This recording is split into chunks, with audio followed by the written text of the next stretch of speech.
Bienvenue à notre chaîne, News pour tous. Voici la une d'aujourd'hui, un avion F-16, livré récemment par les alliés de Kiev, s'est écrasé en repoussant une attaque de missiles russes.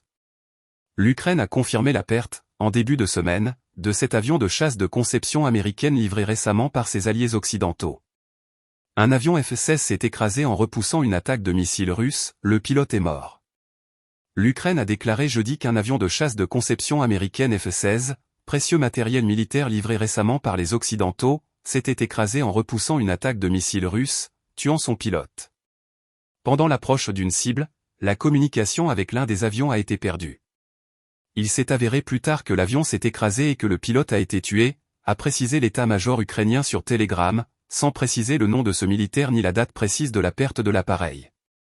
L'armée de l'air ukrainienne avait annoncé plus tôt dans la journée qu'un de ses pilotes avait été tué lors de frappes russes massives en début de semaine, mais sans mentionner le F-16. Le pilote de l'armée de l'air Oleksiy est mort en défendant notre pays, a déclaré le commandement ouest de l'armée de l'air ukrainienne, cité par l'agence France Presse, précisant qu'il a été tué lundi. Le 26 août, alors qu'il repoussait une attaque aérienne russe, Oleksiy a détruit 3 missiles de croisière et un drone d'attaque, a ajouté cette source. Selon la 144 TH Fighter Wing de l'armée de l'air américaine, ce pilote de 30 ans de MiG-29 de conception soviétique a été formé en 2019 au pilotage des avions américains. Cette unité avait publié à l'époque sur Facebook des photos d'Oleksiy à bord de ce type d'appareil. L'annonce de cet accident intervient alors que l'Ukraine avait annoncé début août avoir reçu ses premiers avions de chasse occidentaux F-16, après une attente de plus de 2 ans. Selon le président Volodymyr Zelensky, l'Ukraine a utilisé ce type d'avion pour repousser les dernières frappes russes massives en début de cette semaine. Le journal américain Wall Street Journal avait rapporté, en citant un responsable américain anonyme, qu'un avion de chasse F-16 livré à l'Ukraine avait été détruit dans un accident lundi. Selon cette source, l'accident serait dû à une erreur de pilotage. Depuis le début de l'invasion russe en février 2022, Kiev plaidait sans relâche pour que lui soient livrés des F-16 de fabrication américaine. Vendredi, l'électricité sera coupée sur une partie du territoire ukrainien. Sur sa chaîne Telegram, le gestionnaire national du réseau du transport d'électricité Ukrenergo a affirmé que des coupures d'électricité auront lieu tout au long de la journée de vendredi dans les oblasts de Kiev, Dnipro, Kharkiv, Soumy, Tchernihiv et Zaporijia. Lundi, 15 oblasts ukrainiens avaient été touchés par une attaque russe massive, selon le Premier ministre, Denis Shmyhal, sur Telegram. Les terroristes russes ont une nouvelle fois pris pour cible les infrastructures énergétiques.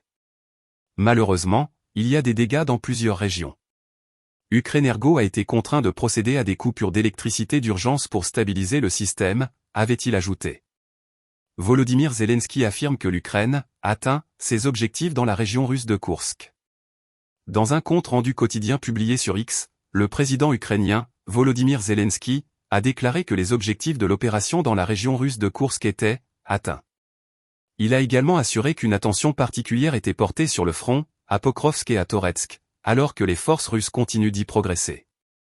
Nous nous sommes concentrés sur l'approvisionnement de nos brigades et sur des actions défensives spécifiques, a-t-il dit à l'issue d'une réunion avec des hauts gradés de l'armée. Il a ajouté, nous renforçons les capacités de l'Ukraine en matière d'armes à longue portée.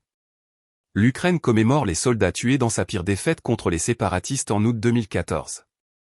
Des Ukrainiens ont rendu hommage jeudi aux soldats tués il y a 10 ans à Ilovaïsk, théâtre d'une bataille très meurtrière contre des séparatistes pro-russes pilotés par la Russie, qui a depuis envahi son voisin en février 2022.